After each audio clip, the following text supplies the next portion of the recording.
Hi, my name is Jeannie or Mystic Jeannie 88 in TikTok and or just Jeannie.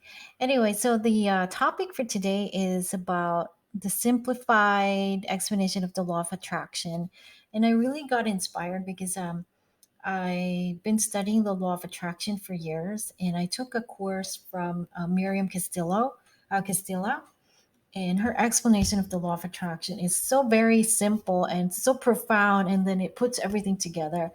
I started with the law of attraction in 2007 when I saw the documentary that really opened my eyes. Like, oh wow, really? You can just think things and then it manifests into reality. It's not as simple as that, as I'm going to explain, but I'm going to have like a simple explanation of how the law of attraction works. And at first I was very skeptical. I'm like, this thing doesn't, like, law of attraction is not real. But over the years, I realized like it is actually how the universe works. It's like the underpinnings of the universe is, we create our own reality, and that was pretty hard to accept. But um, having studied it, having lived it, and really having tested it, I'm like, yeah, this thing really is real. So in Miss Castilla said that the law of attraction works all the time, and it's like gravity. When she said it's like gravity, it made me realize, like, yes, it is. It works just like any universal law. It works all the time, and it's how the universe works. So basically, she said, you attract who you are being. So this is the typical, like, representation of the law of attraction. You basically, you attract love, relationships, money, whatever into your life. Um, but for me, when you say, what you call that, when you say you attract things into your life, it's very misleading, because what really, for me, what really happens is it's more like you're projecting rather than attracting. And here's why. So, okay, basically, we are energetic beings. So inside of us, and scientists have already determined this, we are made of particles, and these particles, are made of energy. If you really look at the building blocks of us, the atoms, our cells, we're energy. We're made of energy, and we are just a denser form of energy with consciousness. We have intelligence. We have awareness. And what happens is that we are surrounded in the field of infinite possibility. So the external reality that we think is the external reality is actually um, made of particles that are that they what you call that, they're fluctuating all the time, and we are entangled with that. We are in that soupy matrix of, the universe. Like, we are surrounded by, we are entangled with it, we are part of it. And uh, everything here is like, our bodies and everybody is like in that soupy matrix of the field, what I would like to call the field of infinite possibilities. And so what happens is, so this is us, and this is like anything that's possible. Our external reality, in actuality, anything is possible. And because of the filters we have in place, our perception, our beliefs, experiences, feelings, self concepts, and assumptions, we project into our external reality, or into the field, what we call the external reality. We project what is possible, what is our possible. But literally, if you look at the grander scheme of things, anything is possible. So the world, or the external reality, or the universe, needs an intelligent observer to sort of like collapse everything into that single possibility or probability. So, because let's say without the intelligent observer, everything is just in a state of flux, in a state of flow, and nothing is possible yet. But with an intelligent observer like us, the human beings, or with awareness and consciousness, we collapse it into that single possibility, and we collapse like the external reality, and literally we project into the field of infinite possibilities the possibility that we think is possible. What is our possible, you know? um, so quantum physics is the science of probability. So as I mentioned earlier, we are swimming in that field, a soupy mixture of the field of infinite possibilities of particles and energy. um, and there is what we call quantum entanglement.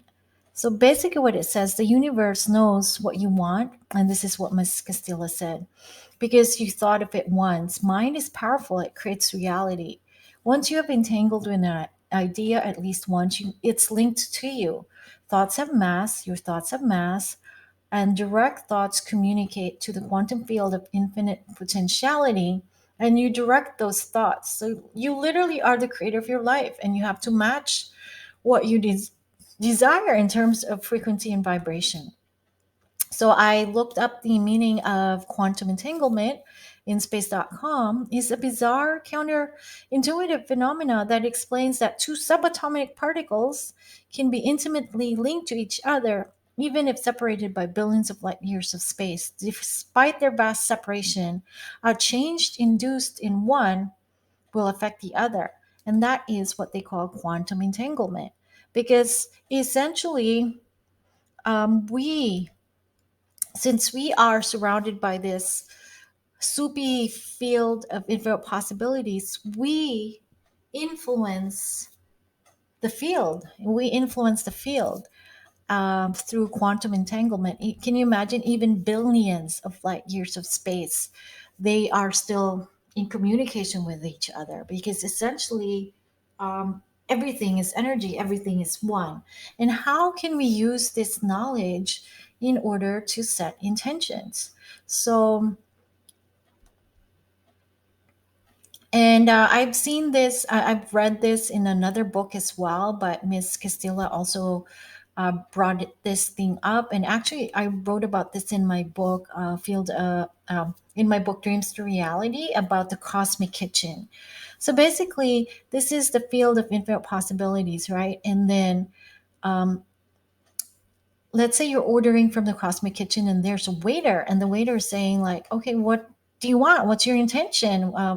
I'll bring it to you, or I'll create it for you. And this is just literally how the universe works.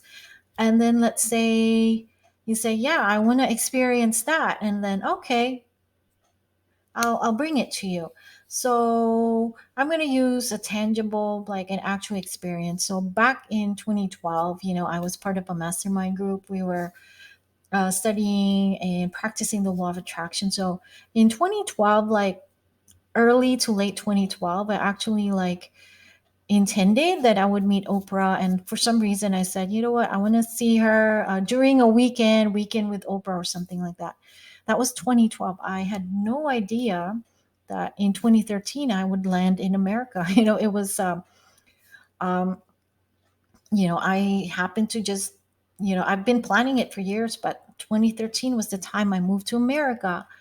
And a few months later, I think it was sometime in um, maybe early 2014, that I actually was able to attend a seminar with Oprah. And it was, um, what do you call that? It was a weekend with Oprah. And I had no idea back in 2012. I was like, I never knew there was a weekend with Oprah. But since I had intended it for some reason, um, it appeared in my external reality because that was my intention, see how we affect the field. through quantum entanglement. But the way it happened was so bizarre, literally so bizarre, because things had to align. Because first and foremost, I saw her in New Jersey. I wasn't supposed to be in New Jersey at that time, literally, because I was supposed to be living in Philadelphia or Pennsylvania, somewhere in Pennsylvania.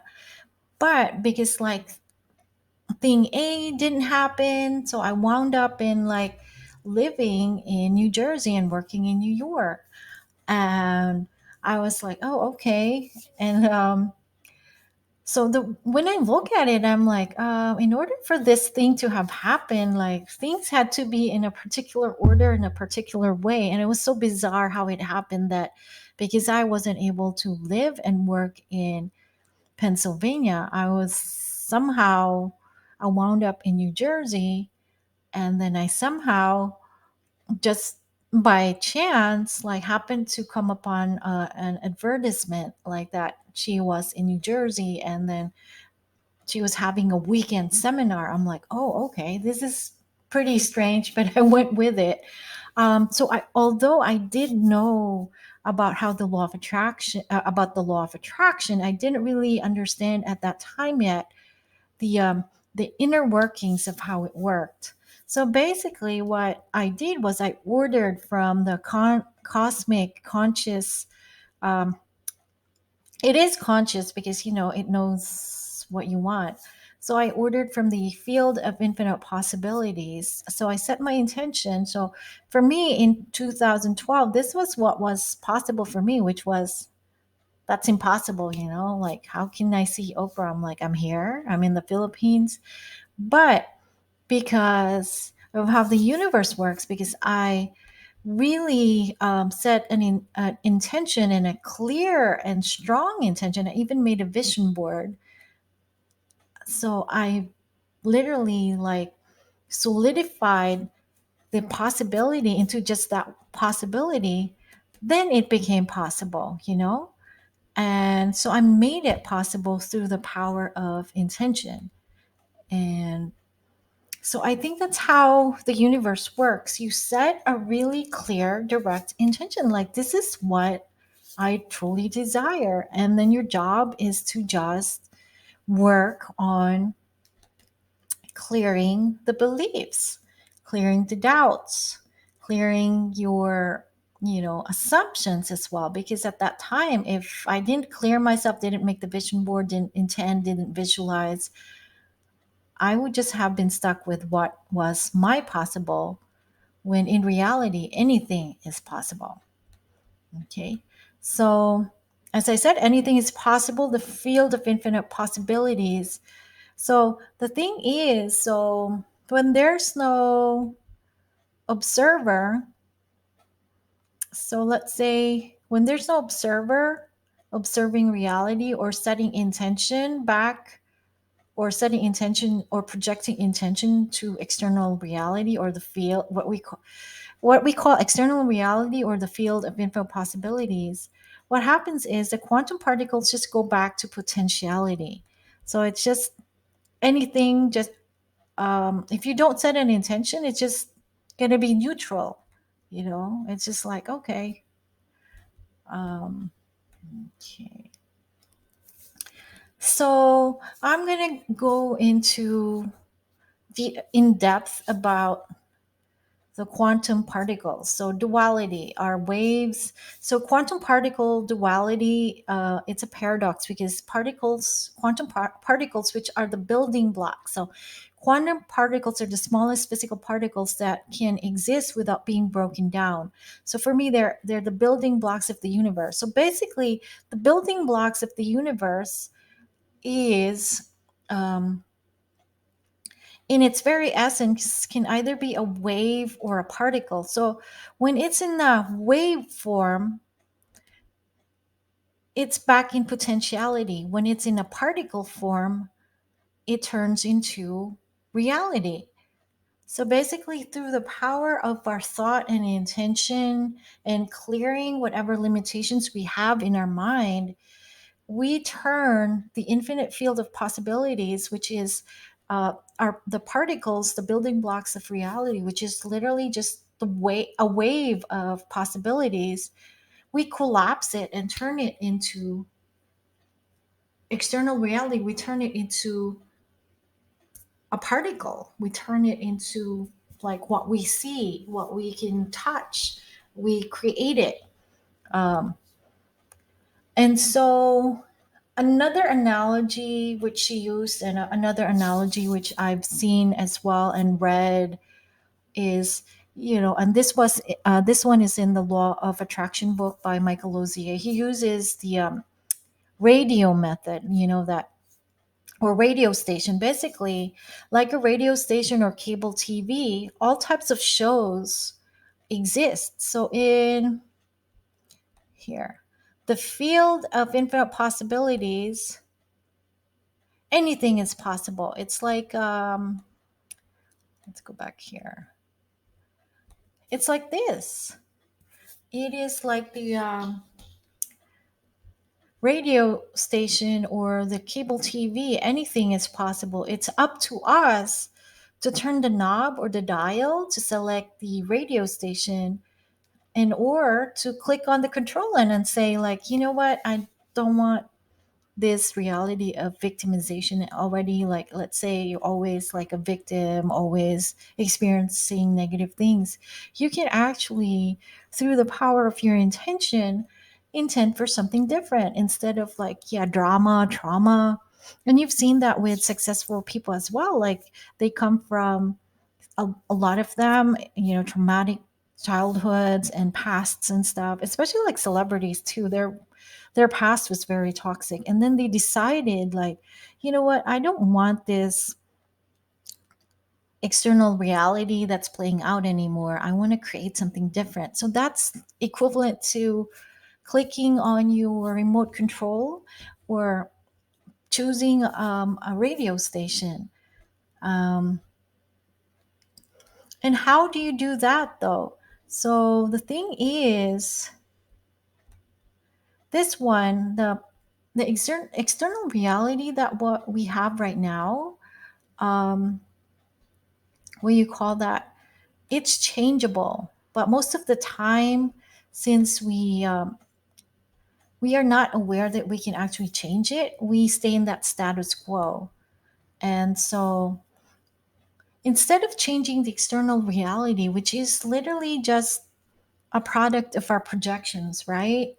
A product of our perception. Instead of changing that, what we really need to do is to change our mind, to change our brain, to change our intention. So, our neurons, they have discovered that neurons actually rewire.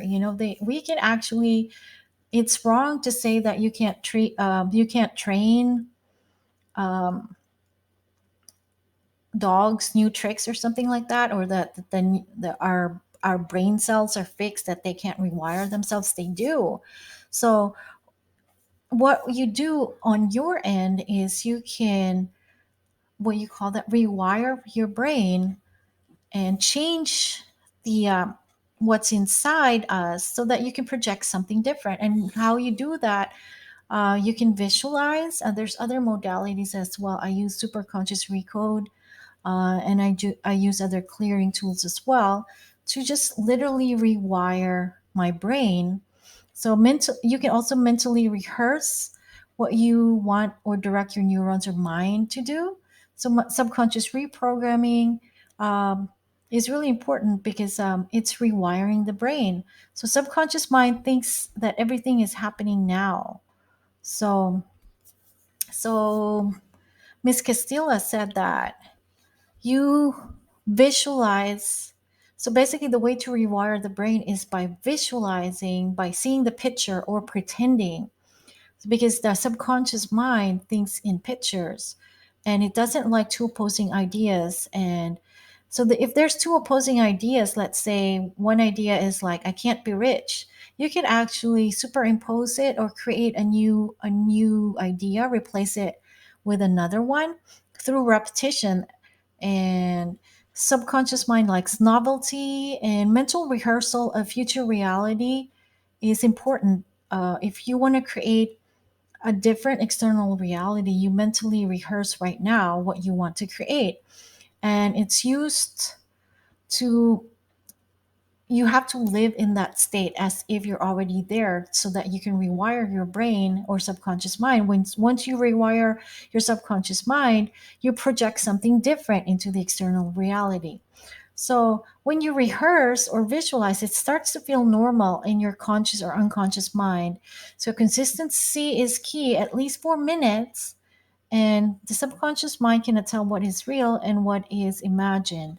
So she cites an example about the Olympic athletes, that they actually visualize their end result, and about there was a study, she mentioned a study about like a basketball team. So there were three groups, three teams. One was practicing like normal, the other one was not practicing at all, and the third one was practice no, the third one was visualizing. And they were shocked because those that were visualizing only and not practicing were in fact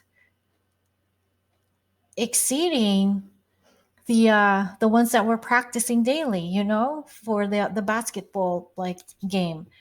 And so it's like part of neuroscience. So the Olympic athletes, they know this. So not only do they physically prepare their bodies as well, they also mentally rehearse as well. So it's actually part of their training. So essentially, what does that all mean? So putting everything together, it essentially means that we're going to go back here. So since we know, right, that we are connected by that field, like that, like field of potentiality, we call it the infinite field of possibilities.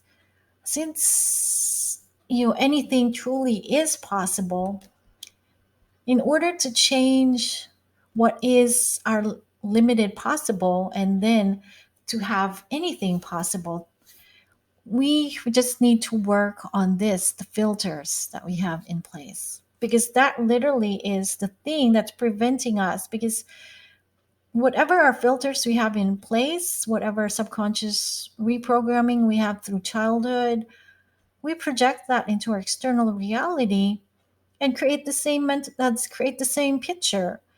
If we really want to change our external reality,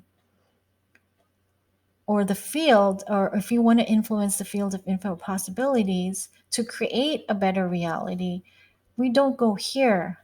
We go back here to us, create an intention, but then change our filters in place.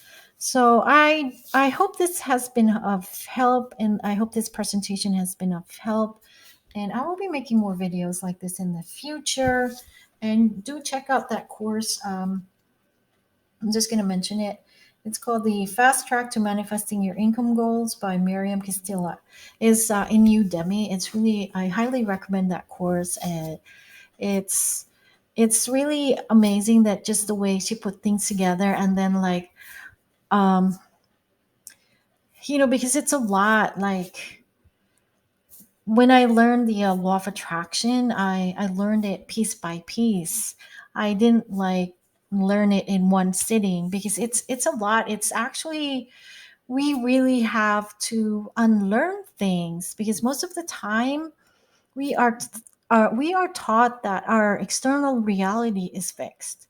We are taught that, you know our external reality is the only reality, and that there's nothing we can do to fix that. But in all actuality, external reality is just a product of our projections. It's a product of the causes inside of us that we're externalizing.